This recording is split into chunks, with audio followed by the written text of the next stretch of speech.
देखिए, चलिए तो आज नया सब्जेक्ट स्टार्ट कर रहे हैं हम लोग, दैट इज इंडियन पॉलिटी। जो सब्जेक्ट्स हम लोग कवर करते हैं सीक्वेंस में आपके टॉपिक्स चलते हैं, जैसे अभी पॉलिटी चल रहा है, फिर हिस्ट्री चलेगा, ठीक है, ज्योग्राफी चलेगा।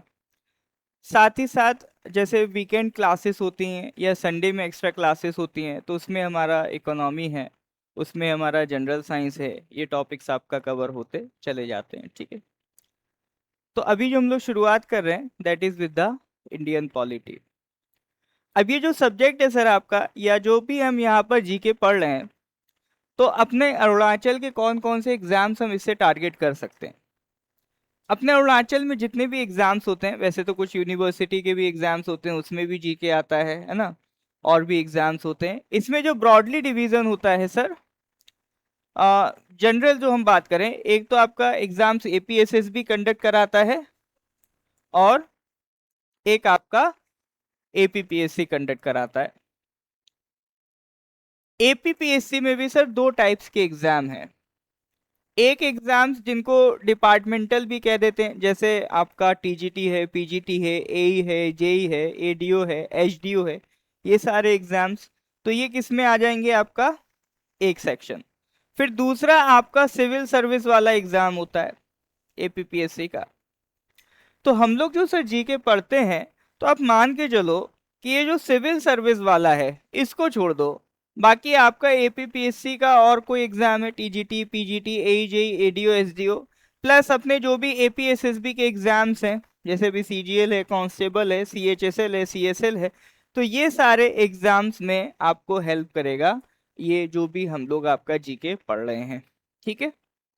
अब इसमें सब्जेक्ट को सर लेके कैसे चलना है, तो सब्जेक्ट में तीन बातें हमेशा ध्यान रखनी है। First thing is concept, second thing is practice, third thing is revision. जो भी कंसेप्ट आप पढ़ रहे हैं, सबसे पहला काम तो आप अभी कर रहे हैं, क्लास आ रहे हैं, क्लास आएंगे, कंसेप्ट को अच्छे से समझेंगे। समझने के बाद अगला जो आपका पार्ट आता है, क्वेश्चंस की प्रैक्टिस अच्छे से करनी है, ठीक है, क्वेश्चंस बढ़िया से लगाने हैं। और जिसमें हम सबसे ज्यादा वीक पढ़ते हैं और जिसको सबसे ज्यादा अंडररेट करते हैं हम, दैट इज रिवीजन। वो सबसे लास्ट और मजबूत पार्ट है आपकी प्रिपरेशन का। तो जितना भी हमने पढ़ा है अभी, आपको लग रहा होगा पढ़ लिया, मजबूत हो गया, बट जब आप एग्जाम देने जाएंगे, जब आप मई के एंड में पहुंचेंगे, जून में पहुंचेंगे, जुलाई में पहुंचेंगे, यू विल फाइंड बहुत सारी चीजें आप भूलने लगे। तो उसके लिए जरूरी है कि आपका कंटिन्यूअस रिवीजन होते रहे।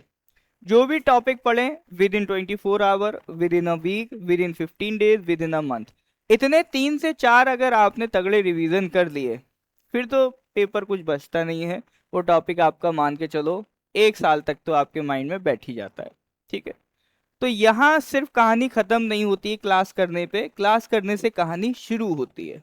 ये आपका पहला लेवल है, ठीक है। अभी और लेवल्स आपको क्रॉस करने हैं। जब हम वो क्रॉस करेंगे, तब वी कैन से कि हाँ, एपीएसएसबी के लिए हमने अपना किला मजबूत कर लिया है, ठीक है। चलिए, तो हम लोग सर बात करेंगे, आपका आज कौन सा सब्जेक्ट है,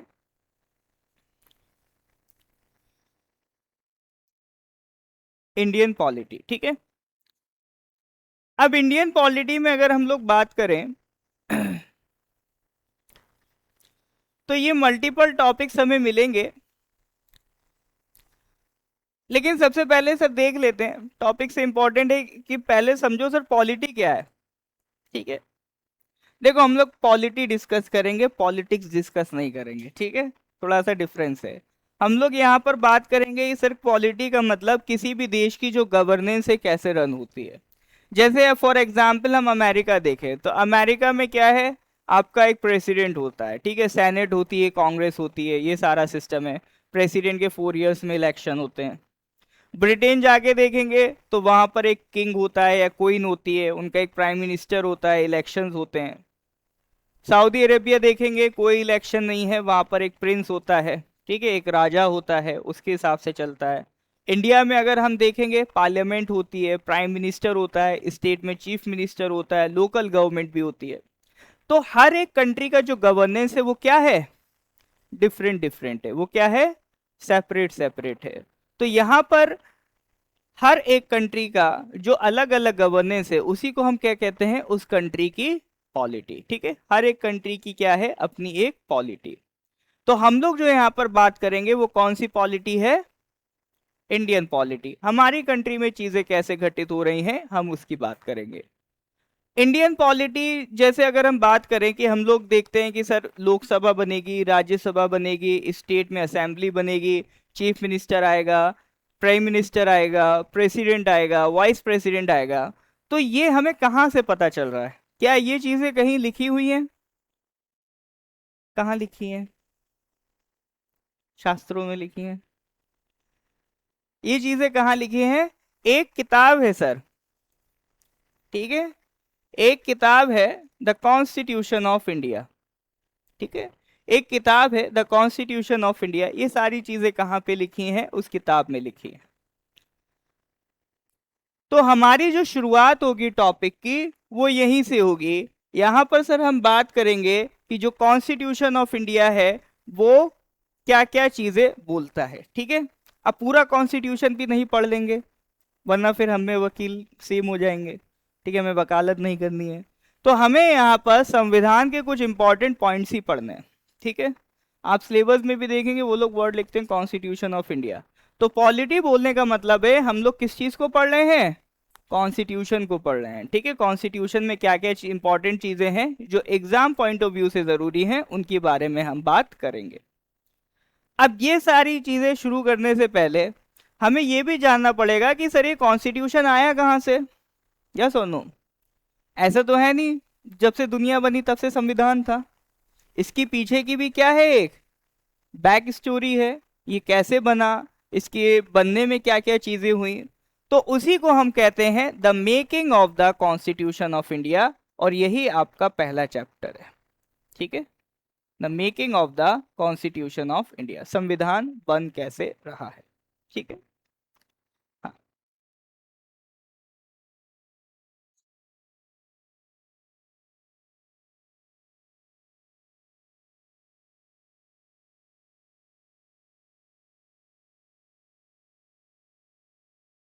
डियर ऐप में लेक्चर का प्रॉब्लम है तो वो टेक्निकल कोऑर्डिनेटर को आप अपडेट कर दीजिए, वो उसको फिगर आउट कर लेंगे। हाँ, एक सब्जेक्ट का रिवीजन से दूसरा सब्जेक्ट इसीलिए भूल जाते हैं क्योंकि पिछले सब्जेक्ट का रिवीजन हमने गो थ्रू नहीं करा है। मतलब एक बार रिवीजन नहीं, एटलीस्ट 3 से 4 बार रिवीजन देने हैं। ठीक है, अभी एंड में मैं बताऊंगा उसको मजबूत कैसे करना है। ठीक है, चलिए। तो हमारा first topic is making of the constitution of India. तो सबसे पहले हम बात करेंगे सर संविधान के बनने के बारे में। अब देखो इसमें सर अलग अलग सोर्सेज से जानकारी मिलती है कि जैसे आपका कांग्रेस के बाद एक पार्टी बनी थी स्वराज पार्टी, उसने कहा कि भाई हमारा एक कॉन्स्टिट्यूशन होना चाहिए। फिर एक सवाल बता है कि एज एन इंडिविजुअल कॉन्स्टिट्यूशन की बात सबसे पहले किसने कही। तो 1934 में एक लीडर थे, एक फ्रीडम फाइटर थे, एम एन रॉय। ठीक है, 1934 में कौन है, एम एन रॉय, आपका सीपीआई के लीडर थे।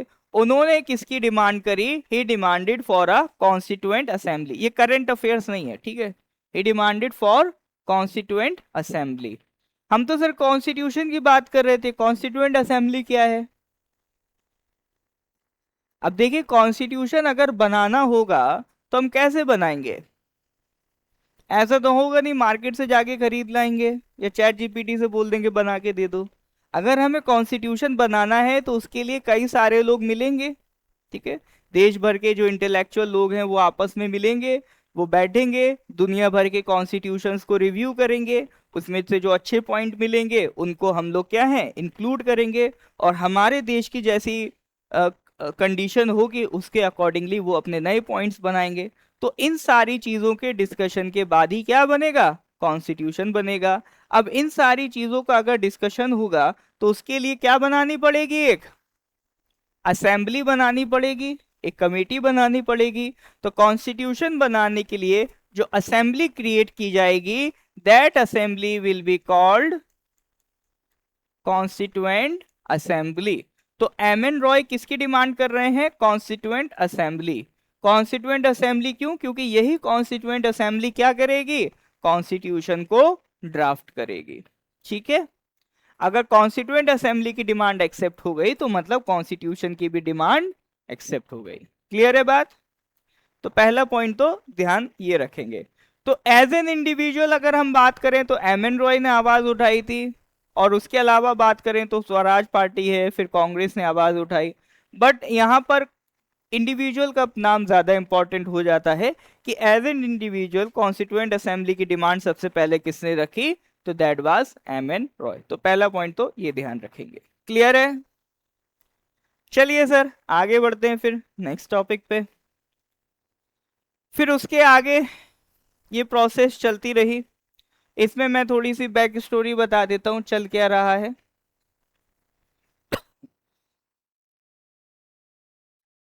तो 1934 में एम एन रॉय ने कहा भाई हमें कॉन्स्टिट्यूएंट असेंबली दो। ब्रिटिशर्स ने कहा नहीं देंगे। फिर ठीक है कोई बात नहीं। फिर 1939 आ गया। 1939 में वर्ल्ड वॉर टू स्टार्ट हो गया। फिर 1939 से 45 तक वर्ल्ड वॉर टू चलता रहा। इस बीच आपका जो ब्रिटेन था वो वॉर में एंगेज हो गया। प्लस आपका 1945 में ब्रिटेन वॉर जीत जाएगा, लेकिन जीतने में भी उनकी बहुत ज्यादा इकोनॉमी पे इम्पैक्ट पड़ेगा। ऑब्वियसली बहुत है, वॉर फ्री में नहीं लड़ा जाता है, तो इकोनॉमी उनकी बहुत हद तक डाउन होगी। साथ ही साथ इस दौरान इंडिया में भी जो प्रोटेस्ट थे वो अपने पीक पर पहुंच चुके थे।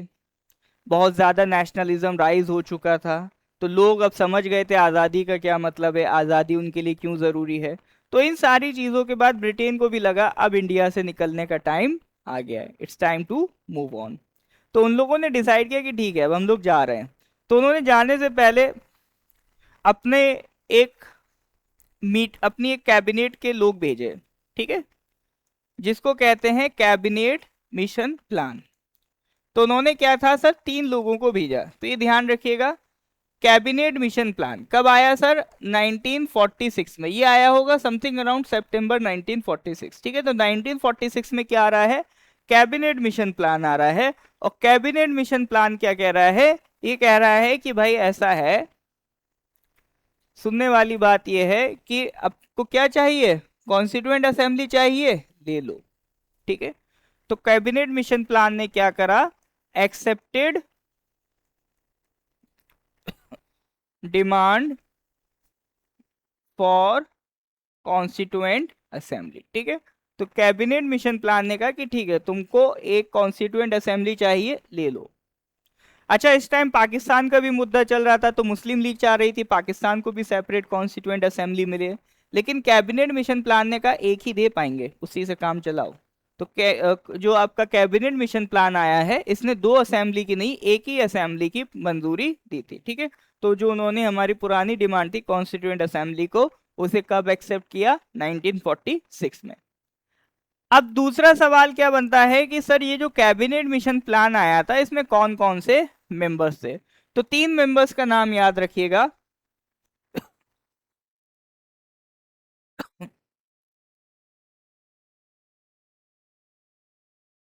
Lawrence Alexander, sorry, Lawrence Alexander and आपका क्रिप्स, मतलब पैथिक लॉरेंस स्टैफोर्ड क्रिप्स है ना, इस तरह से नाम है। तो 3 है, लॉरेंस अलेक्जेंडर क्रिप्स।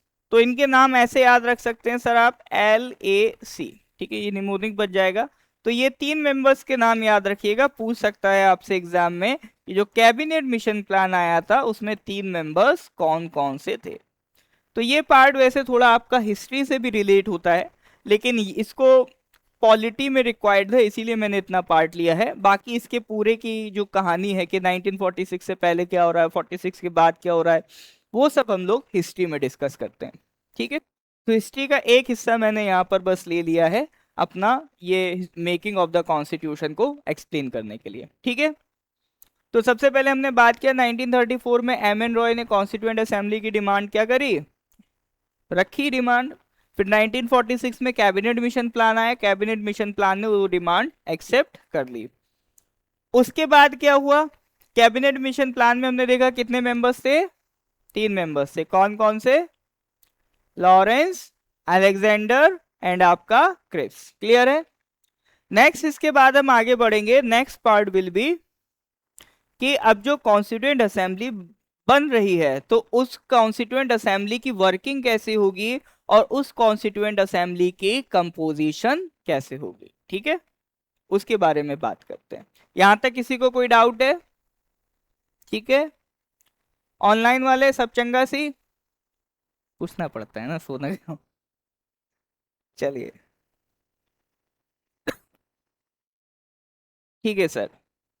नेक्स्ट हम लोग बात करते हैं sir composition of the constituent assembly. ये कंपोजिशन से पहले एक बात मैं आपको बता देता हूं, उस टाइम हमारा भारत दिखता कैसा था। देखिए, भारत दिखने का मतलब ये है कि जैसे आज हम लोग अपने कंट्री की बात करें तो हमारा एडमिनिस्ट्रेशन कैसे डिवाइड है, पूरा कंट्री स्टेट्स और कुछ यूनियन टेरिटरीज में डिवाइड है, यस और नो? ज्योग्राफी में हम बात करते हैं इसकी। लेकिन जब हमें आज़ादी मिल रही थी at the time of independence, हमारे यहाँ जो टेरिटरी थी, भारत की टेरिटरी कैसे डिवाइड थी उसके बारे में थोड़ा सा एक पॉइंट समझ लो कि हमारी जो टेरिटरी है वो इस तरह से डिवाइड थी कि आपका कुछ रीजन्स जो थे, अगर मैं बात करूं टेरिटरी ऑफ इंडिया, तो how the territory of India was defined, तो some regions were called British India, ठीक है। तो दो पार्ट्स में ब्रॉडली डिवाइड था, एक था ब्रिटिश इंडिया, दूसरा क्या था sorry, princely states. British India वो रीजन्स थे जहां पर ब्रिटेन का डायरेक्ट कंट्रोल था, ब्रिटेन के ऑफिसर्स थे, ब्रिटेन की पुलिस थी, सारा कंट्रोल किसका था? ब्रिटेन गवर्नमेंट का था, ठीक है। ब्रिटेन की क्वीन डायरेक्टली वो पूरे एरिया को क्या था? कंट्रोल करती थी। जैसे उस टाइम का यूनाइटेड प्रोविंसेस जो आज यूपी कहलाता है, उस टाइम का सेंट्रल प्रोविंसेस आज क्या कहलाता है? मध्य प्रदेश कहलाता है, ठीक है। तो ये सारे रीजन्स किस में आ रहे थे? आपका ब्रिटिश इंडिया में, ठीक है। तो जो ब्रिटिश इंडिया वाला पार्ट है आपका, वो एक टेरिटरी थी जो डायरेक्टली कंट्रोल होता था। अब ये जो ब्रिटिश इंडिया वाली टेरिटरी थी, उसका जो हेड था मेनली कौन था? वाइस रॉय था। जैसे आज प्राइम मिनिस्टर होता है, उस टाइम था वाइस रॉय। आज जैसे हम देखते हैं स्टेट्स, उस टाइम क्या होते थे? प्रोविंसेस, ठीक है। जैसे आज हमें स्टेट्स देखने को मिलते हैं, उस टाइम में क्या होते थे? प्रोविंसेस होते थे, ठीक है। उस टाइम में आपका क्या होता था? प्रोविंसेस होता था। जैसे मैंने बताया यूनाइटेड प्रोविंसेस और आपका central provinces, north west frontier provinces, ये सब क्या थे? प्रोविंसेस थे। इनमें क्या होता था? एक गवर्नर होता था, ठीक है। इनकी खुद की भी एक आपका लेजिस्लेटिव काउंसिल होती थी।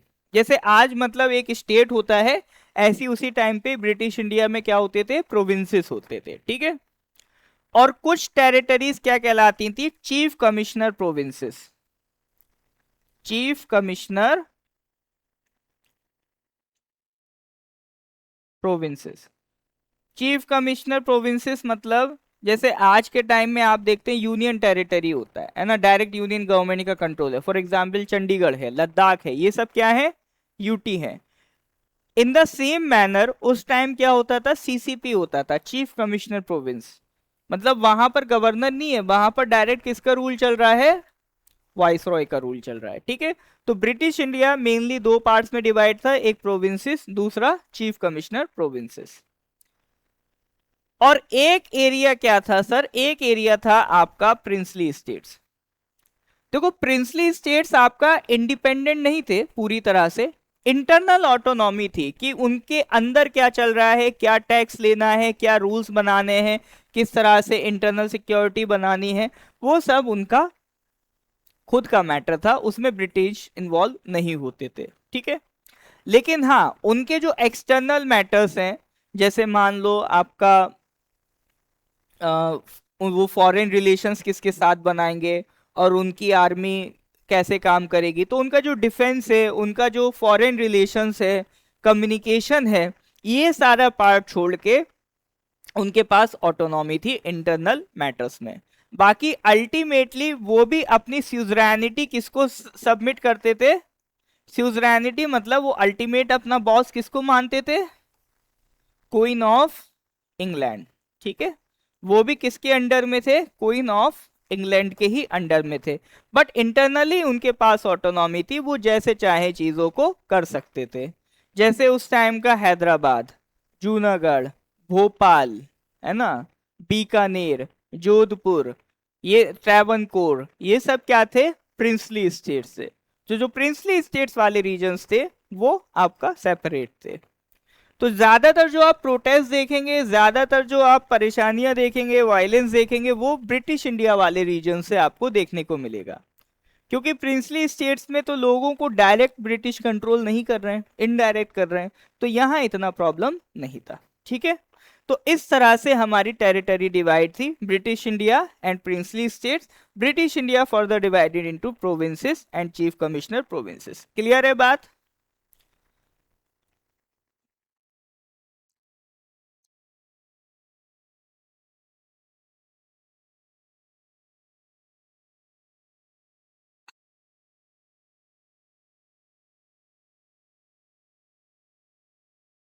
ठीक है सर।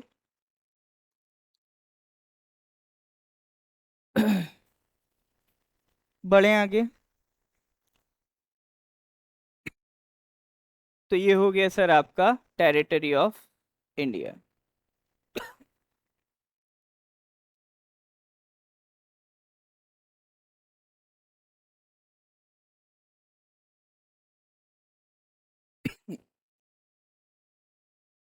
या इसको मैं ऐसे लिखा देता हूँ।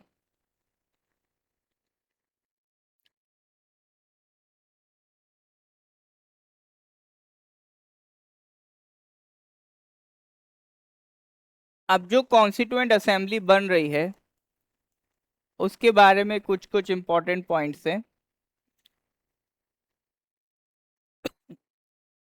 ध्यान रखिएगा। जो कॉन्स्टिट्यूएंट असेंबली बन रही है उसके बारे में कुछ कुछ इंपॉर्टेंट पॉइंट्स हैं। जैसे पहला तो ये कि सर ये जो कॉन्स्टिट्यूएंट असेंबली बन रही है इसकी पहली मीटिंग कब हो रही है?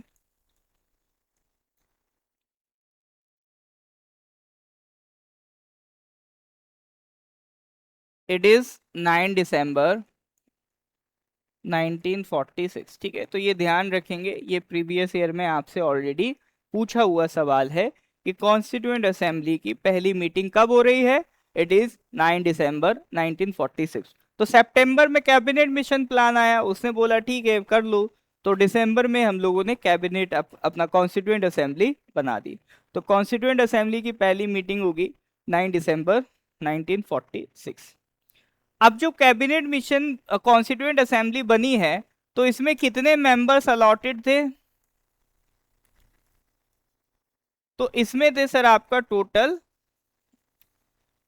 389 मेंबर्स। ठीक है, अब ये जो 389 का डिवीजन कैसे था सर, 389 में से आपका 296 जो थे, 389 में से 296 कौन से थे? हाँ, ब्रिटिश इंडिया। ठीक है, ब्रिटिश इंडिया। ये भी फर्दर डिवाइडेड थे सर, इसमें से 292 प्रोविंसेस के थे और 4 आपका चीफ कमिश्नर प्रोविंसेस के थे। ठीक है, और बाकी 93 किसको सीट्स दी गई थी? प्रिंसली स्टेट्स को दी गई थी। ठीक है, प्रिंसली स्टेट्स।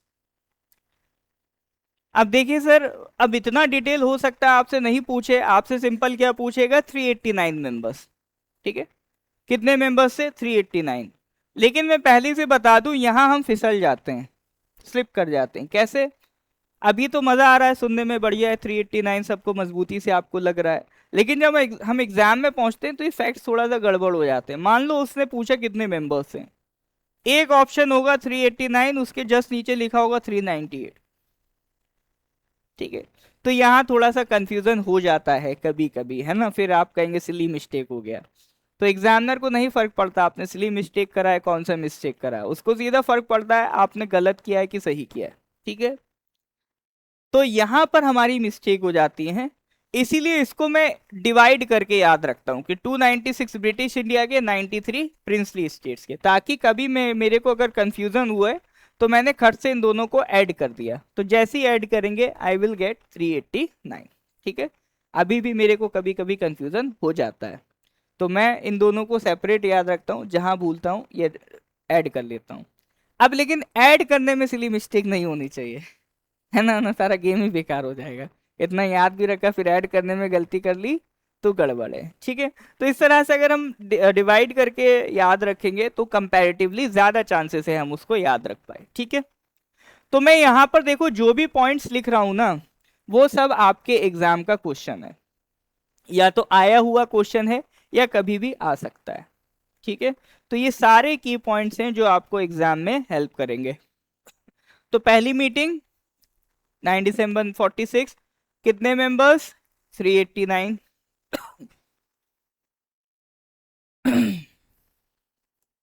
उसके अलावा सर फिर ध्यान रखेंगे, ऐसा था जब पहली मीटिंग हुई तो पहली मीटिंग में आप क्या करोगे, इलेक्शन तो अभी हुए नहीं है कि इलेक्शन इन द सेंस, अब जो कोई भी असेंबली बन रही है तो उसका एक हेड बनाना पड़ेगा, उसका एक क्या बनाना पड़ेगा, प्रेसिडेंट बनाना पड़ेगा। अब प्रेसिडेंट सर किसको बनाए ये बड़ा सवाल है, या सुनो, प्रेसिडेंट हम किसको बनाए, तो उसके लिए इलेक्शंस कंडक्ट कराने पड़ेंगे। अब इलेक्शंस कंडक्ट कराने के लिए भी कोई असेंबली का लीडर होना चाहिए। तो ये सारी प्रॉब्लम्स को रिजॉल्व करने के लिए, जैसे आज भी क्या होता है, आपका नई लोकसभा बनती है तो लोकसभा का स्पीकर इलेक्ट होता है लोकसभा के ही मेंबर्स में से, लेकिन उसको भी इलेक्ट करने के लिए लोकसभा का कोई पुराना स्पीकर तो होना चाहिए। तो प्रेसिडेंट क्या करता है, टेम्परेरी स्पीकर अपॉइंट कर देता है जिसको हम कहते हैं प्रो टेम स्पीकर, ठीक है। स्टेट असेंबली में भी ऐसा ही होता है, स्टेट असेंबली में गवर्नर अपॉइंट कर देगा, जनरली जो सबसे ओल्डेस्ट मेंबर होगा उसको अपॉइंट कर देता है, ये कन्वेंशन है। इसी तरह से जब कॉन्स्टिट्यूएंट असेंबली की पहली मीटिंग हुई तो हमको एक टेम्परेरी लीडर चाहिए था। तो टेम्परेरी तौर पे जितने भी कॉन्स्टिट्यूएंट असेंबली के मेंबर्स थे उनमें जो सबसे ओल्डेस्ट मेंबर थे, सबसे जो बुजुर्ग थे, उनका नाम था आपका डॉक्टर सच्चिदानंदा सिन्हा। तो उनको टेम्परेरी तौर पर क्या बना दिया गया, प्रेसिडेंट बना दिया गया, ठीक है। But he was just for 2 days. तो पहले प्रेसिडेंट इसका कौन बन रहे हैं, डॉक्टर सच्चिदानंदा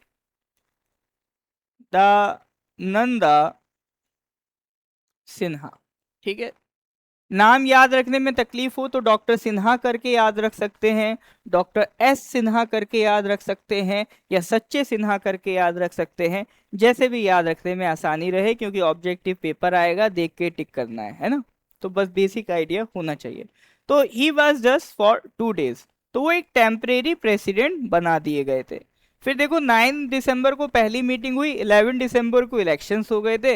इलेक्शंस के बाद हमने क्या करा, हमने इलेक्शंस के बाद एक full and final president elect कर लिया। और वो जो प्रेसिडेंट है, who was the president,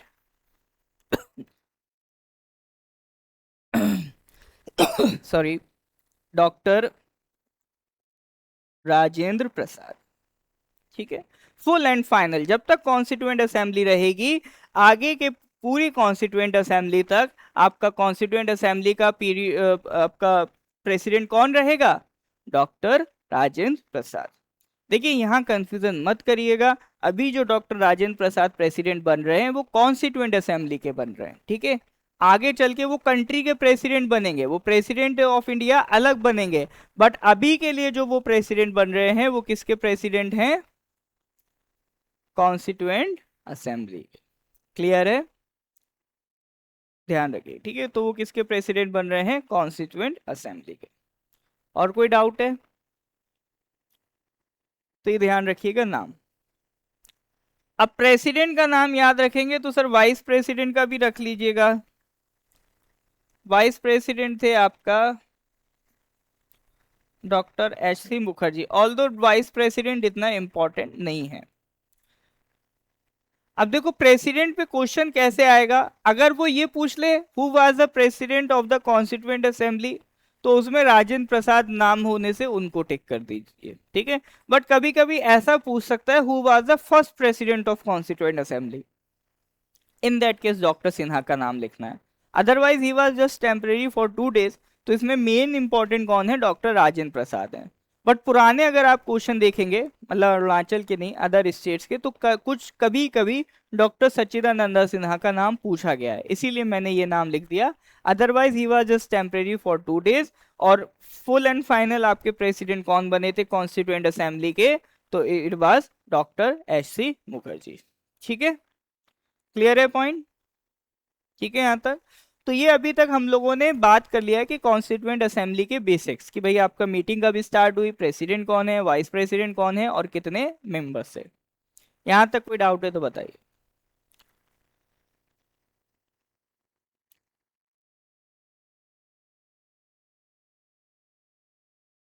dear, यहाँ पर जो भी आप लोग कमेंट्स करें, एकेडमिक करें, है ना, ऐप का जो भी नहीं मिल रहा है मिल रहा है ना, आपस में मत एक्सप्लेन करिए। टेक्निकल कोऑर्डिनेटर का नंबर आपको दे के रखा है, ठीक है, वो आपको क्लास का लिंक भेजते हैं, उनको मैसेज कर दीजिए, आपसे वो आपका जानकारी लेके वो आपका चेक कर लेंगे। ठीक है, फर्स्ट प्रेसिडेंट पूछने से अगर ऑप्शन में डॉक्टर सिन्हा है तो सिन्हा को लगा दीजिए। ठीक है, ठीक है यहाँ तक। तो ये सीधा सीधा की पॉइंट्स हैं जो आपका कॉन्स्टिट्यूएंट असेंबली से आपके एग्जाम में पूछे जा सकते हैं। आगे बढ़ते हैं सर। अब बात किसकी होगी?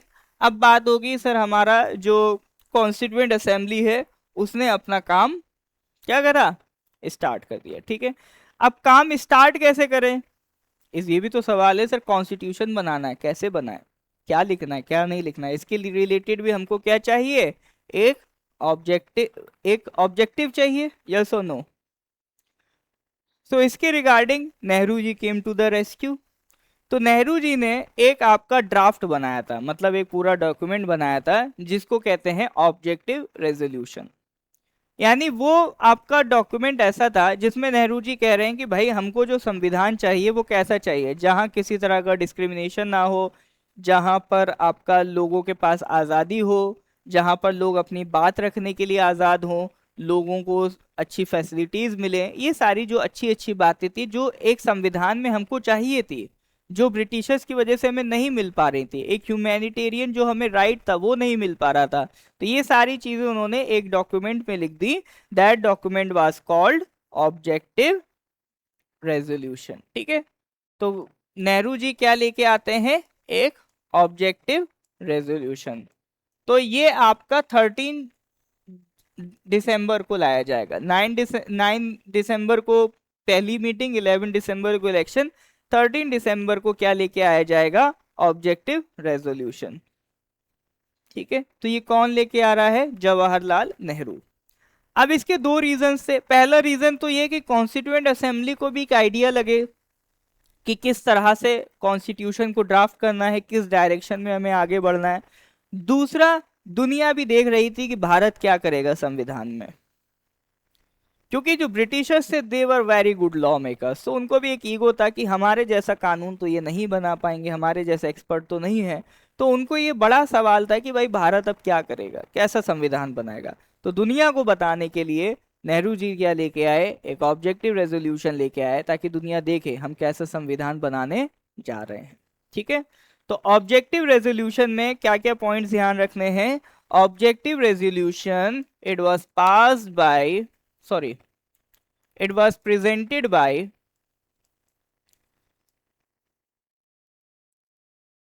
पंडित जवाहरलाल नेहरू। ठीक है, नेहरू जी इसको लेके आए थे। ठीक है, ऑन 13 दिसंबर 1946। ठीक है, और इट वाज यूनैनिमसली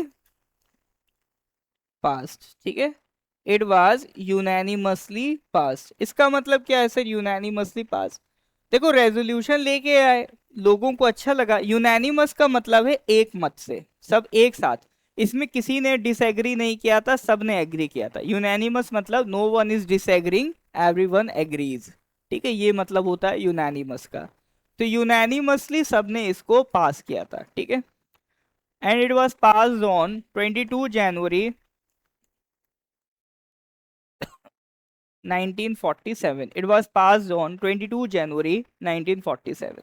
अब देखो सर, यहाँ जो आपको ध्यान रखना है वो ये ध्यान रखना है कि आपसे एग्जाम में क्या पूछेगा, सबसे इंपॉर्टेंट सवाल ये पूछेगा कि जो ऑब्जेक्टिव रेजोल्यूशन है वो कौन लेके आ रहा है। ठीक है, आपसे वो क्या पूछेगा कि सर ऑब्जेक्टिव रेजोल्यूशन कौन लेके आ रहा है। आ रही बात समझ में? ठीक है, आपसे सीधा सवाल ये पूछा जाएगा। ये वाली डेट्स उतना इंपॉर्टेंट नहीं है। मेन इसमें इंपॉर्टेंट पॉइंट क्या है कि ऑब्जेक्टिव रेजोल्यूशन कौन लेके आ रहा है। क्लियर है? अब लेकिन एक सवाल आता है सर यहाँ से, मतलब एक डाउट आना चाहिए।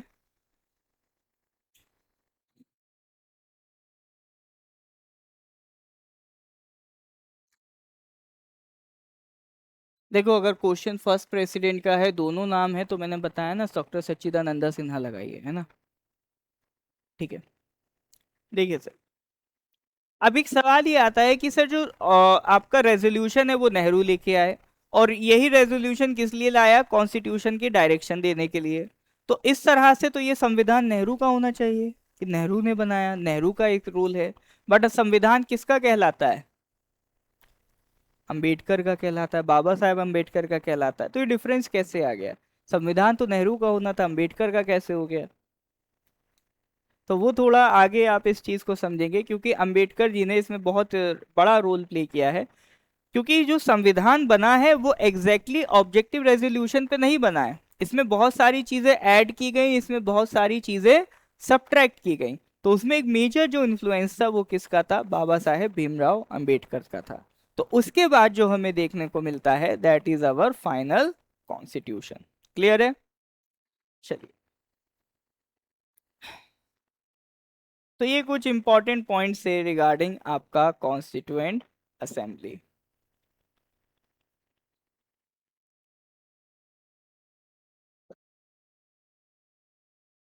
फिर कॉन्स्टिट्यूएंट असेंबली ने सर आपका कॉन्स्टिट्यूशन लिखना शुरू किया, एंड फाइनली कॉन्स्टिट्यूशन कब अडॉप्ट हुआ? 26 नवंबर 1949 को। उस पर भी हम पहुंचेंगे कि कॉन्स्टिट्यूएंट असेंबली का मेन काम क्या है sir. What is the main purpose of constituent assembly? To draft the constitution, संविधान बनाना ही उनका मेन काम है। But other than making the constitution, constituent assembly ने और भी कुछ काम किए थे। और क्या क्या काम किए थे कि जैसे कॉमनवेल्थ मेंबर्स में इंडिया की मेंबरशिप को रेटिफाई किया था। ठीक है। ऑल्दो ये इतना इंपॉर्टेंट पॉइंट नहीं है।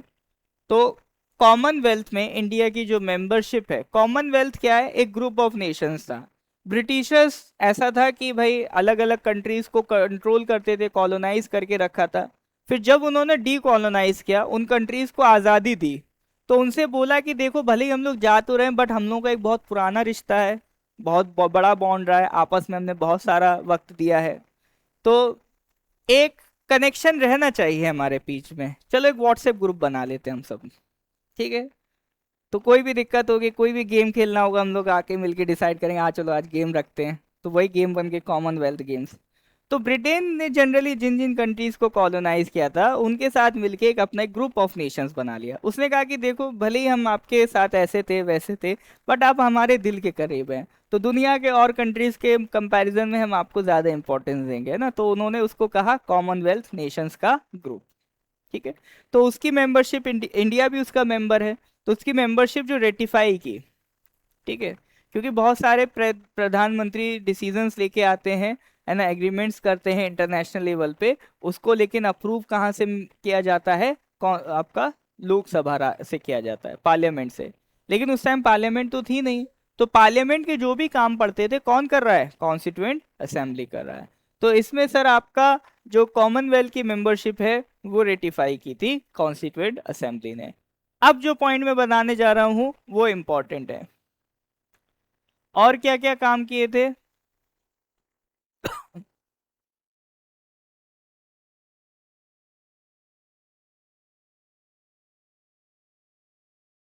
डियर, इसका नोट्स ऑलरेडी ऐप में मिल जाएगा आपको। ठीक है, चिंता मत करिए, ऐप में ऑलरेडी पड़ा हुआ है, मिल जाएगा आपको वहां से। हाँ, अब मैं क्या कह रहा था sir? What I was saying. हाँ, इसको ध्यान रखिएगा। कॉन्स्टिट्यूएंट असेंबली ने क्या अडॉप्ट किया?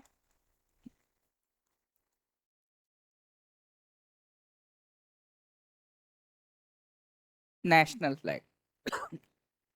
ठीक है।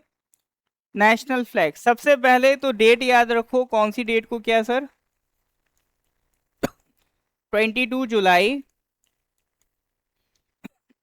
1947, ठीक है। तो आपका जो ये नेशनल फ्लैग है किस दिन अडॉप्ट हो रहा है? 22 जुलाई 1947। देखिए डेट्स हो सकता है भूलने लगे, तो डेट्स को रिलेटिवली याद रखना है कि 22 जुलाई मतलब क्या है, आजादी से पहले की बात हो रही है। यस और नो? 15 अगस्त से पहले की बात हो रही है, यानी आजादी से पहले हमारा जो नेशनल फ्लैग है वो अडॉप्ट हो गया था, ठीक है, ये ध्यान रहेगा। आजादी से पहले हमारा नेशनल फ्लैग अडॉप्ट हो गया था, ठीक है, ऑन 22 जुलाई 1947। क्योंकि मान लो कल ऑप्शन इस तरह के आ जाएं, 15 अगस्त, 26 नवंबर 1949, 26 जनवरी 1950 और 22 जुलाई 1947, तब आप ये देख पाएंगे कि भाई सारी डेट्स इंडिपेंडेंस के बाद की हैं। और आप भली डेट भूल गए हो, आपको बस इतना याद है कि आज़ादी से पहले की बात है, इंडिपेंडेंस से पहले की बात है, तो आप उनमें से ये ऑप्शन टिक कर सकते हैं, ठीक है। तो डेट्स डायरेक्टली भूलने में दिक्कत हो जाता, याद रखने में दिक्कत हो जाता है, इसीलिए थोड़ा सा रिलेट करके याद रखिएगा, ठीक है। तो इट इज 22 जुलाई 1947। अब इसमें कुछ सवाल हैं जो नहीं पूछे गए हैं बट कभी भी पूछे जा सकते हैं, कि जो सर हमारा नेशनल फ्लैग है वो किसने डिजाइन किया था?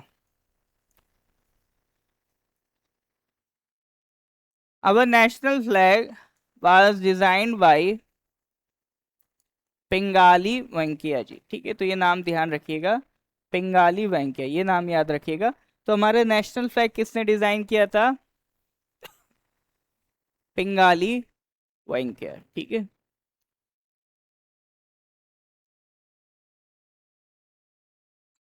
ठीक है, तो our national flag was designed bye Pingali Venkaiah, ये नाम ध्यान रखिएगा, ठीक है सर। आगे बढ़ते हैं। अब नेशनल फ्लैग के बारे में थोड़ी सी बातें याद रखना सर, कि नेशनल फ्लैग हमारा किस शेप का होता है? रेक्टेंगुलर शेप का होता है। इसका एस्पेक्ट रेशियो पूछ चुका है सर, ठीक है। एपीपीएससी का कोई एग्जाम था उसमें पूछा गया है, जो नेशनल फ्लैग है उसका एस्पेक्ट रेशियो कितना है? 3:2, ठीक है। यानी अगर ये आपका जो लेंथ है वो 3 मीटर होगा तो हाइट कितना होगा? 2 मीटर, ठीक है। ये अगर 6 मीटर होगा तो ये कितना होगा? 4 मीटर। तो जो एस्पेक्ट रेशियो कहलाता है इस नेशनल फ्लैग का, दैट इज 3:2, ठीक है, ये ध्यान रखिएगा। अच्छा, हमारे नेशनल फ्लैग में कितने कलर्स हैं? पक्का लॉक कर दूं? ओ, हम लोग क्या कहते हैं, ट्राई कलर की क्वाड्रपल? ट्राई कलर, तो कितने कलर्स हैं? पक्का? डाउट हो रहा है? अब देखो सर, ऐसा है, कहने के लिए तो जनरली हम तीन ही कलर्स कहते हैं, बट बीच में क्या है ये? अशोक चक्र। मेरी ड्राइंग पे नहीं जाना है ना, है वो है खराब, है ना, आई एक्सेप्ट, है ना, ड्राइंग पे नहीं आना। तो हमारा जो नेशनल फ्लैग है उसमें कितना कलर्स है? वैसे तो टोटल अगर हम बात करें तो 4 कलर्स है। ये सैफरॉन है, ये वाइट है, ये ग्रीन है और ये नेवी कलर है जो अशोक चक्र होता है ना। तो ऐसे बात करेंगे तो टोटल 4 कलर्स है, बट स्टिल हम लोग उसको क्या कहते हैं? ट्राई कलर फ्लैग, ठीक है।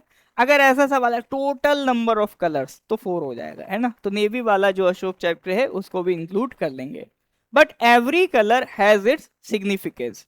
ये जो आपका हमारा हाइट है 3 स्ट्रिप्स में डिवाइडेड है, तीनों इक्वल हाइट का स्ट्रिप्स होगा, पैरेलल होगा। और ये जो तीनों स्ट्रिप है इसमें सर ऊपर वाले में कलर कौन सा है? सैफरॉन। बीच वाले में, नीचे वाले में ग्रीन। तो ये जो सैफरॉन कलर है ये क्या रिप्रेजेंट करता है? ये सैफरॉन कलर सेक्रीफाइस, ठीक है। सैफरॉन कलर किसका सिंबॉलिक है? सेक्रीफाइस। और ये किसके सेक्रीफाइस की बात कर रहा है? जो हमारे फ्रीडम फाइटर्स हैं, हमारे देश के लिए अपनी जानों की कुर्बानियां दी, उसको ये सिग्निफाई कर रहा है कि ये जो आज़ादी है ये इसके लिए बहुत मेहनत लगी है, बहुत लोगों के सेक्रीफाइसेस लगी, तो उनको याद रखने के लिए ऊपर कौन सा कलर है? सैफरॉन कलर है। वाइट कलर क्या रिप्रेजेंट कर रहा है? पीस। ये बोल रहा है कि भाई भारत को पीस पसंद है, पीस लविंग कंट्री है, हमको छेड़ो नहीं वरना हम छोड़ेंगे नहीं, है ना। तो जब तक भारत के ऊपर कोई अटैक नहीं करेगा, जब तक भारत के साथ पीसफुल आप रहेंगे, तो हम भी आपके साथ पीसफुल रहना चाहते हैं, है ना, हमें भी कोई शौक नहीं है मिलिट्री यूज करने का। क्लियर है। तीसरा कलर इज ग्रीन। ग्रीन क्या रिप्रेजेंट करता है? ग्रीनरी रिप्रेजेंट करता है, हमारे फार्मिंग रिप्रेजेंट करता है कि ये भारत ऋषि प्रधान देश है। ऋषि प्रधान मतलब फार्मर्स डोमिनेट, ये किसानों का देश है, ठीक है। ये एक बड़ा सेक्शन हमारे देश में फार्मर्स का है, एग्रीकल्चर प्रोड्यूसर्स का है। और साथ ही साथ हमारे देश में जो ग्रीनरी है, पेड़ पौधे ये सब है ना, तो इसको क्या करता है, ये रिप्रेजेंट करता है। मतलब एक ऐसा देश है जो नेचुरल रिसोर्सेज से भरा हुआ है, ठीक है ना, हरा भरा देश है। तो ये तीन कलर आपका अपना रिप्रेजेंटेशन देते हैं। फिर ये जो बीच में चक्र है, इसको हम क्या कहते हैं? अशोक चक्र। तो अशोका ने बहुत सारे पिलर्स लगवा रखे थे, तो उसका एक पिलर है आपका सारनाथ में, ठीक है। उसका एक पिलर है सारनाथ में, तो वहां उस पिलर में आपका ये साइन बना हुआ था, ठीक है। उस साइन को हमने वहां से उठा लिया। अब अशोका ने जो पिलर्स लगवाए थे वो भी पीस प्रमोट करने के लिए लगवाए थे, धम्मा पॉलिसी जो अशोका की थी, ठीक है। तो उससे इंस्पायर होके ये बीच में ये जो चक्र है इसको हमने इंक्लूड किया। तो ये सारी चीजें कलेक्टिवली क्या बनाता है, हमारा नेशनल फ्लैग, ठीक है। तो देखो इस पे अभी तक इन सारे पॉइंट्स में से सिर्फ एक सवाल अभी तक पूछा गया है, आस्पेक्ट रेशियो, ठीक है, 3:2 होता है। अभी डिजाइन किसने किया, क्या कलर सिग्निफाई करते हैं, इन सब पे अभी तक कोई सवाल नहीं पूछने को मिला है, लेकिन पोटेंशियल क्वेश्चन है, कभी भी बन सकता है, ठीक है। आपके एग्जाम में जितने भी सवाल हम लोग पढ़ते हैं सर, उसको दो तरीके से पढ़ते हैं। एक तो ऐसे क्वेश्चंस जो पोटेंशियल होते हैं, और एक ऐसे क्वेश्चंस जो पहले आ चुके होते हैं। दोनों ही क्वेश्चंस को क्या करना है, हमें लेके चलना है। क्लियर है बात? ठीक है सर, यहां तक बढ़े आगे, चलिए।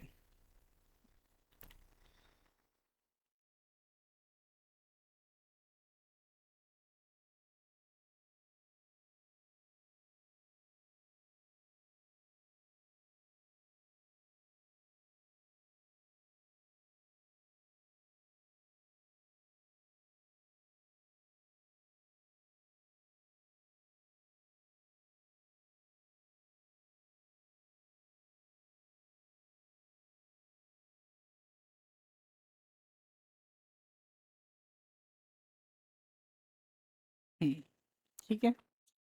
सारनाथ आपका यूपी में मिल जाएगा। चलिए, तो ये तो बात हो गई सर नेशनल फ्लैग की। अब साथ ही साथ कॉन्स्टिट्यूएंट असेंबली ने क्या अडॉप्ट किया था?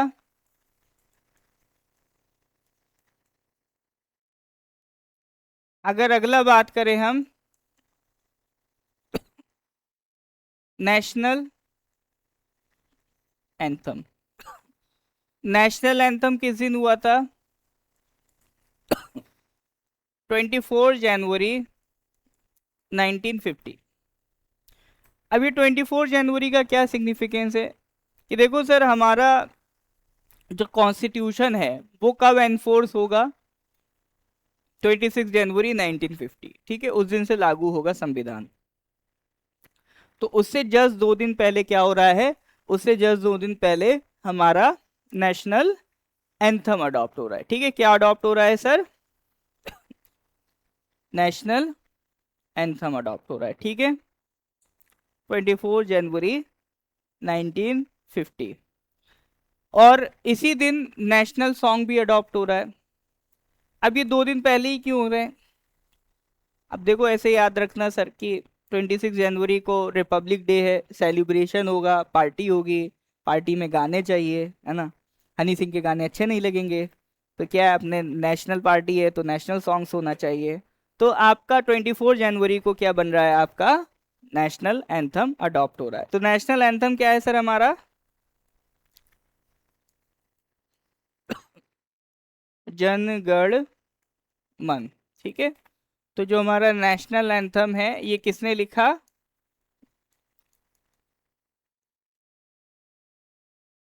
रविंद्रनाथ टैगोर, ठीक है, रविन्द्रनाथ टैगोर।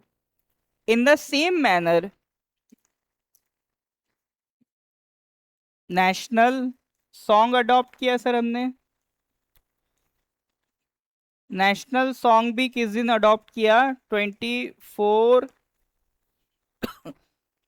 जनवरी 24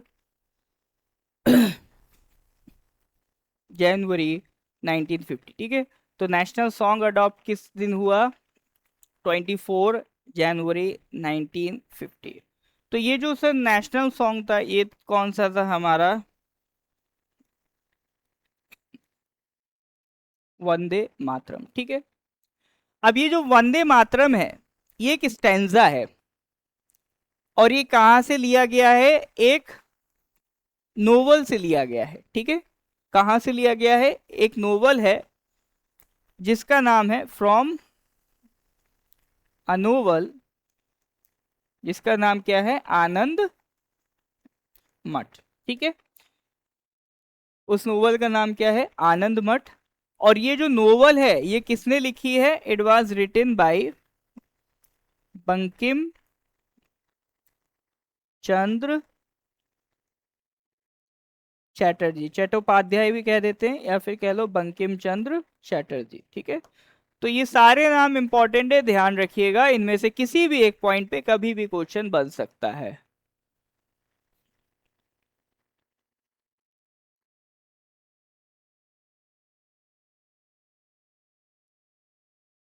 जनगण Mana was written bye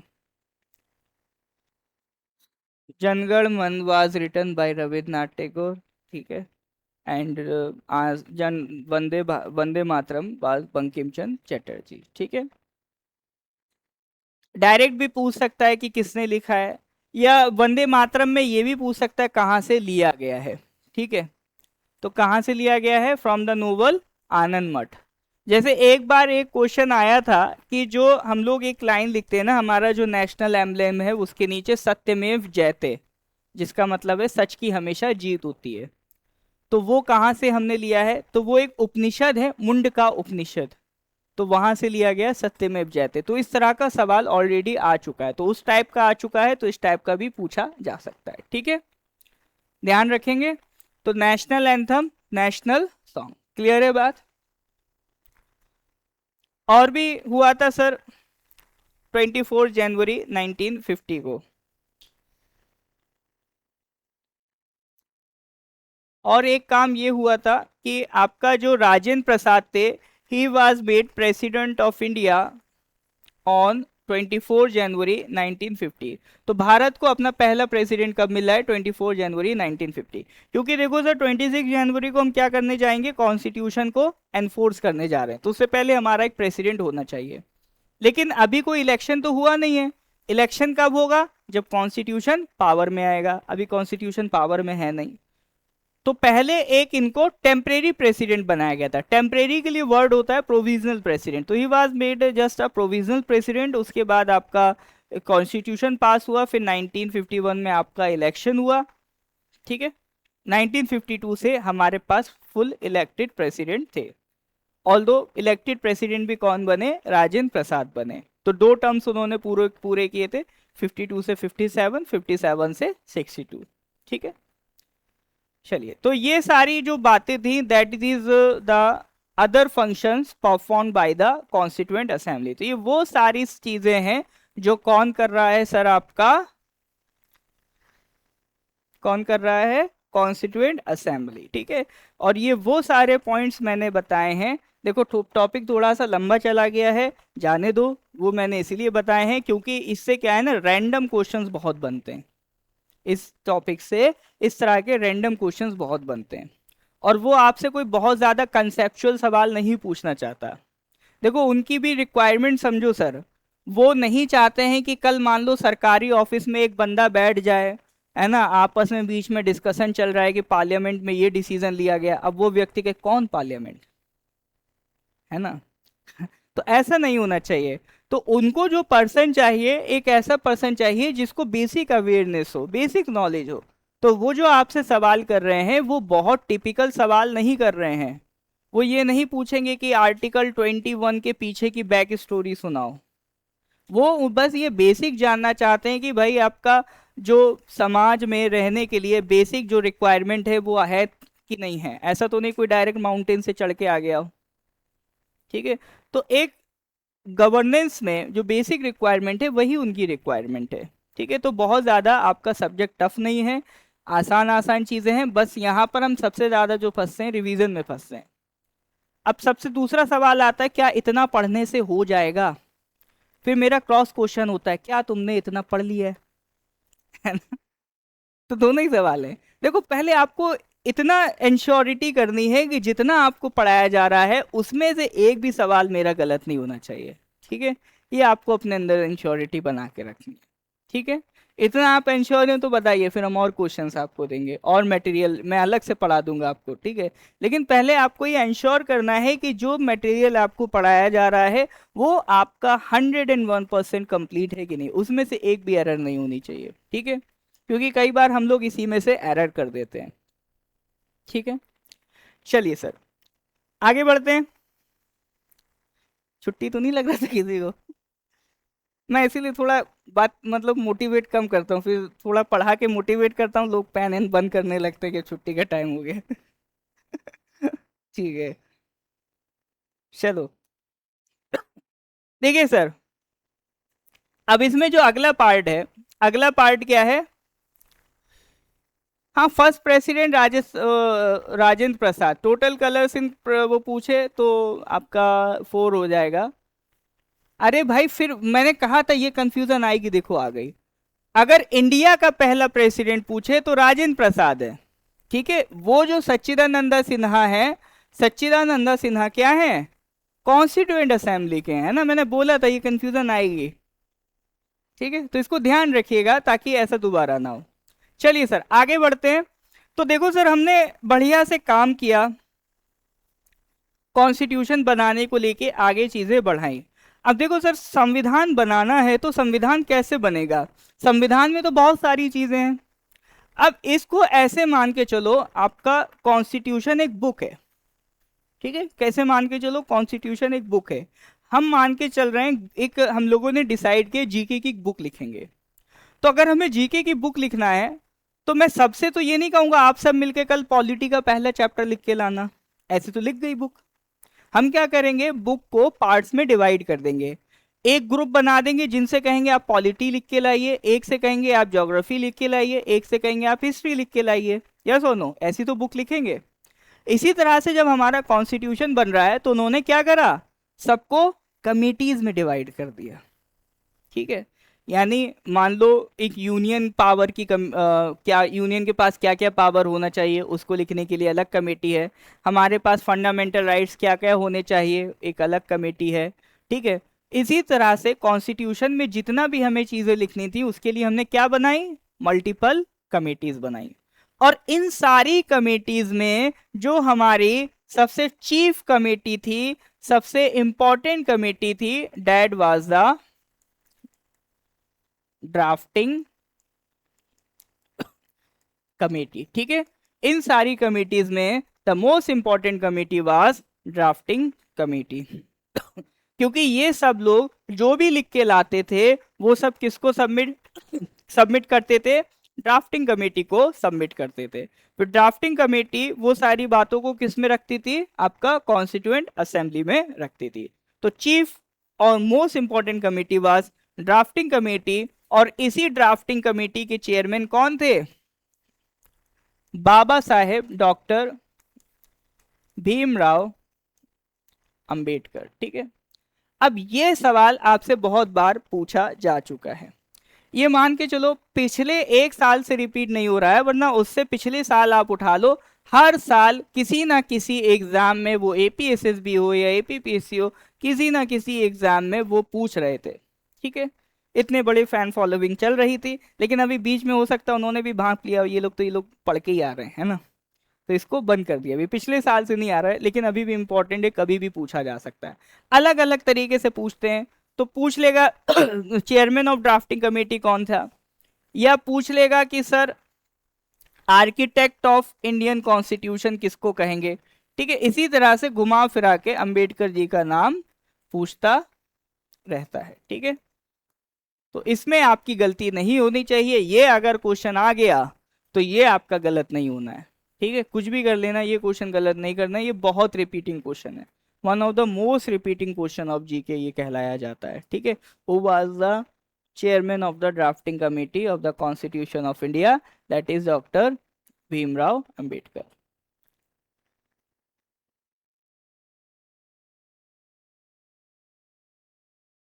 dear, constituent assembly अलग है, पार्लियामेंट अलग है।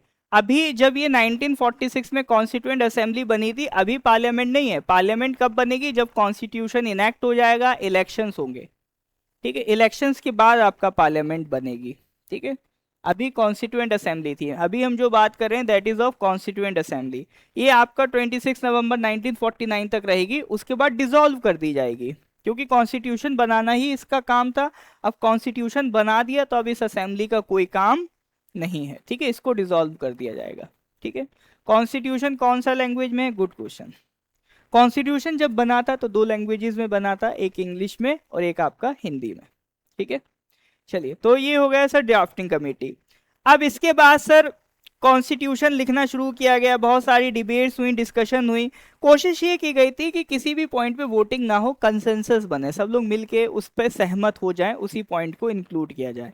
वोटिंग वाला सिस्टम अवॉइड किया गया था। ऐसा नहीं कि 4 लोग एग्री 3 डिसएग्री डाल दो, ताकि संविधान ऐसा हो जो सारे लोगों की आवाज कहलाए, ठीक है। ऐसा ना हो कि सिर्फ एक मेजॉरिटी की आवाज थी, सारे लोगों की आवाज बनना चाहिए संविधान।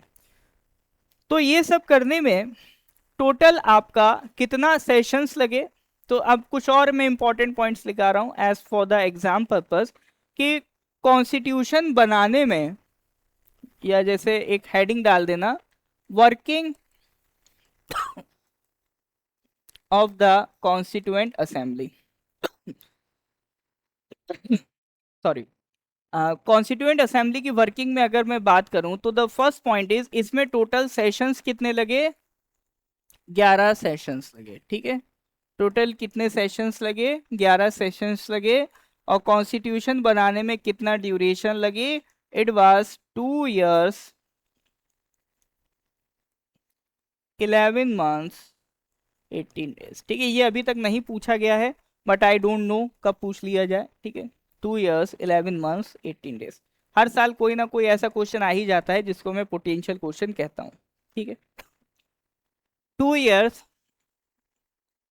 11 months 18 days, ठीक है। किसी का बर्थ डेट मान के याद कर लो, जैसे भी आपको ठीक लगे। तो 2 years 11 months और कितना टाइम लग रहा है? 18 days। तो इतना टाइम लगा था क्या बनने में सर? कॉन्स्टिट्यूशन बनने में। और फाइनली अगर हम बात करें, the constitution was adopted on, it was adopted on 26 November 1949, ठीक है। कॉन्स्टिट्यूशन अडॉप्ट हो गया था 26 नवंबर 1949। अडॉप्ट का मतलब ये है कॉन्स्टिट्यूशन रेडी हो गया है, सारे लोगों ने साइन कर दिया है, कॉन्स्टिट्यूशन फुल एंड फाइनल हो गया है, ठीक है। तो इसीलिए 26 नवंबर को अब हम क्या सेलिब्रेट करते हैं? Constitution day. ये भी क्वेश्चन आपका प्रीवियस ईयर में आया हुआ है, ठीक है। बट कॉन्स्टिट्यूशन को एनफोर्स किस दिन किया गया, उसको लागू किस दिन, वो पावर में कब से आया? देखो 26 नवंबर 1949 को कॉन्स्टिट्यूशन आपको बन भी गया था, और इसका कुछ पार्ट एनफोर्स भी हो गया था, जैसे सिटीजनशिप वाले राइट्स हैं जो जरूरी था। बट जो पूरा कॉन्स्टिट्यूशन है उसकी एनफोर्समेंट हमने रोक के रखी थी। किस डेट के लिए रोक के रखी थी? दैट वाज 26 जनवरी 1950, ठीक है। तो ये 2 महीनों का वेट क्यों करवाया गया? तो ये 2 महीनों को वेट के पीछे भी कहानी है, क्योंकि जो 26 जनवरी था वो हमारे फ्रीडम फाइटर्स के लिए बहुत इंपॉर्टेंट डे हुआ करता था, ठीक है। उसकी कहानी हम डिस्कस करेंगे हिस्ट्री में, क्योंकि उस दिन पूर्ण स्वराज दिवस सेलिब्रेट किया गया था, कंप्लीट इंडिपेंडेंस डे, ठीक है। तो उसी के बाद से फिर आपका सिविल डिसोबीडियंस मूवमेंट की शुरुआत हुई थी। तो वो सारी कहानी we will discuss in the history part. तो अभी आप ये ध्यान रखो, it was adopted on 26 November 1949 and it was enforced on 26 January 1950। तो ये क्या था, इस दिन को हम लोग क्या कहते हैं, 26 जनवरी को क्या सेलिब्रेट करते हैं, रिपब्लिक डे। ये भी प्रीवियस ईयर में आया हुआ सवाल है, ठीक है। तो ये 4 पॉइंट्स हैं, कॉन्स्टिट्यूशन बनने में कितना सेशंस लगा, कितना डेज लगा, कब अडॉप्ट हुआ, and finally when was the constitution enforced. ठीक है, क्लियर है। ऑलराइट, तो ये कुछ पॉइंट्स हैं, इसको ध्यान रखिएगा, इससे आपका एग्जाम में सवाल बन सकते हैं। बढ़े आगे।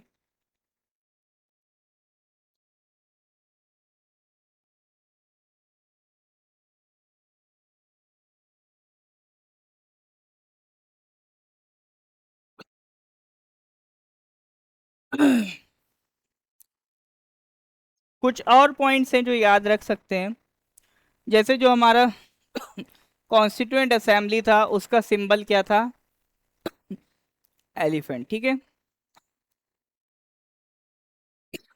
जो कॉन्स्टिट्यूएंट असेंबली बन के आया उसका सिंबल क्या था सर, एलिफेंट, ठीक है। और कॉन्स्टिट्यूएंट असेंबली के एडवाइजर कौन थे, सर BN राव। या इनका नाम याद रखिएगा, प्रेम बिहारी रायजादा, ठीक है, he was the calligrapher of the constitution, ठीक है। तो प्रेम बिहारी नारायण रायजादा, तो इंग्लिश वाला जो पार्ट था तो वो प्रेम बिहारी नारायण रायजादा ने उसकी कैलीग्राफी की थी। कैलीग्राफी क्या होता है, अब देखो उस टाइम प्रिंटिंग मशीन्स नहीं थी, मतलब उतना उसको नहीं प्रिंटिंग मशीन यूज की गई, ठीक है। तो जो कॉन्स्टिट्यूशन लिखा है उसको हैंड रिटन लिखा गया है। अब हैंड रिटन में वैसे आदमी से तो नहीं लिखवा देंगे ना, राइटिंग ही उसका खराब हो, पता चला सुप्रीम कोर्ट में स्पीड डिबेट लिखी कि लिखा गया है। तो ऐसे पर्सन को लिया गया है जो जिनकी हैंडराइटिंग क्या है, ब्यूटीफुल है। तो आपने देखा होगा बहुत से लोग कुछ यू इस तरह से, है ना, डिजाइनिंग में लिखते हैं। तो ये जो आर्ट ऑफ राइटिंग है, इसको ब्यूटीफुली जो लिखने की आर्ट है, इसको क्या कहते हैं, कैलीग्राफी लिख कहते हैं, ठीक है।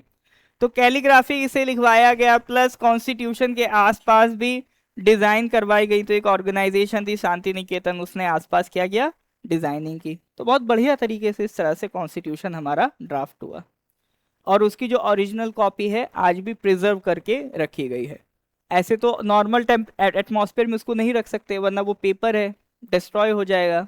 तो वो डिस्ट्रॉय ना हो, ओरिजिनल कॉपी इंटैक्ट रहे, तो एक आपका जैसे अभी नई जो आपका पार्लियामेंट बनी है तो उसमें वो रखा हुआ है प्रॉपर संभाल के, एक बॉक्स है उसके अंदर हीलियम गैस भर के उसको प्रॉपरली प्रिजर्व करके जो ओरिजिनल कॉन्स्टिट्यूशन है उसको रखा गया है, ठीक है। ठीक है सर, तो दिस इज ऑल अबाउट आपका constitution, making of the constitution of India. अब इसके बाद आगे हमें क्या करना है, यहां तक कोई डाउट है तो बताइए, ठीक है, यहां तक क्लियर है। अब इसके आगे हमें क्या करना है, इसके आगे सर हमें कॉन्स्टिट्यूशन ऑफ इंडिया का डिवीजन पढ़ना है। जैसे कॉन्स्टिट्यूशन में आखिर में लिखा क्या गया, जैसे सबसे पहले अगर मैं आपसे इसमें बात करूं कॉन्स्टिट्यूशन में क्या क्या लिखा गया,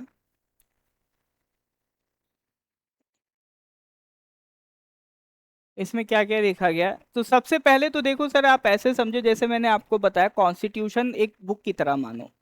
तो जैसे एक बुक में क्या होते हैं, चैप्टर्स होते हैं, चैप्टर 1, चैप्टर 2, चैप्टर 3। तो इसी तरह से कॉन्स्टिट्यूशन में क्या बनाए गए,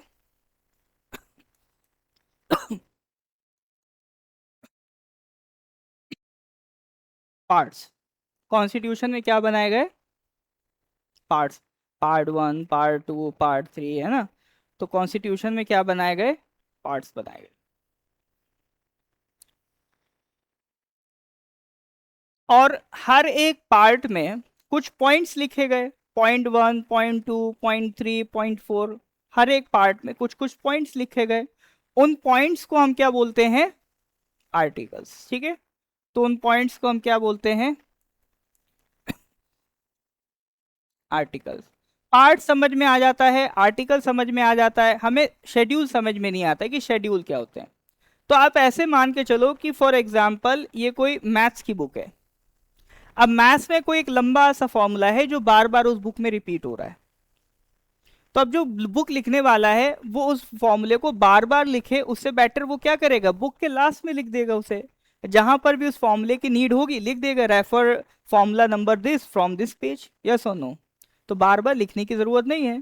इसी तरह से हमारे देश की बहुत सारी जो फैक्चुअल जानकारी थी उसको हमने at the last of the constitution अलग से लिख दिया है, ताकि वो बार बार रिपीट होगा तो और हमारा कॉन्स्टिट्यूशन लंबा जाएगा। ऑलरेडी हमारा लॉन्गेस्ट रिटन कॉन्स्टिट्यूशन है दुनिया का, तो ऐसा ना हो इसीलिए उसको हमने लास्ट में लिख दिया। और वो जो पूरा सेक्शन है जिसमें ये एडिशनल इंफॉर्मेशन लिखी गई है उसको हम क्या कहते हैं, शेड्यूल्स कहते हैं, ठीक है। अब ये जो आर्टिकल्स और पार्ट्स और ये शेड्यूल्स, अगर हम बात करें जब ये बना था, ठीक है, जब ये कॉन्स्टिट्यूशन अडॉप्ट हो रहा है 26 नवंबर 1949, और एट प्रेजेंट अगर हम बात करें, ठीक है, एट प्रेजेंट मतलब मैं 2026 की बात कर रहा हूँ, है ना, मान लो कोई 10 साल बाद लेक्चर देख रहा है तो गलत बोलेगा, ठीक है। तो अभी एट प्रेजेंट अगर हम बात करें तो कॉन्स्टिट्यूशन में कितने पार्ट्स हैं, ऐसे मानो जब ये बना था तब कितने थे, 22 थे, और एट प्रेजेंट कितने पार्ट्स हैं, 25 पार्ट्स हैं, ठीक है। कॉन्स्टिट्यूशन अमेंड हो सकता है तो उसमें ये चेंजेस किए जा सकते हैं। जब ये संविधान बना था कितने पार्ट थे, 22, एट प्रेजेंट 25। आर्टिकल जब ये बना था तब था 395, अब अगर हम बात करेंगे it will be 450 plus. Exact याद रखने की नीड नहीं है क्योंकि एग्जैक्ट डेटा कहीं मिलता भी नहीं है, मैंने खुद पर्सनली गिने थे इसको तो 450 प्लस तो हो गए थे, ठीक है। तो जब ये बना था तब इसमें 395 आर्टिकल्स थे। शेड्यूल्स जब ये बना था तब 8 शेड्यूल्स से, 8 शेड्यूल्स से, एट प्रेजेंट कितने शेड्यूल्स हैं, 12 शेड्यूल्स है, ठीक है। एट प्रेजेंट कितना शेड्यूल्स है सर, 12 शेड्यूल्स है, ठीक है। तो अब आने वाली जो कहानी है सर उसमें हम यही सब पढ़ेंगे। अच्छा एक और चीज है कॉन्स्टिट्यूशन में, प्रियम्बल।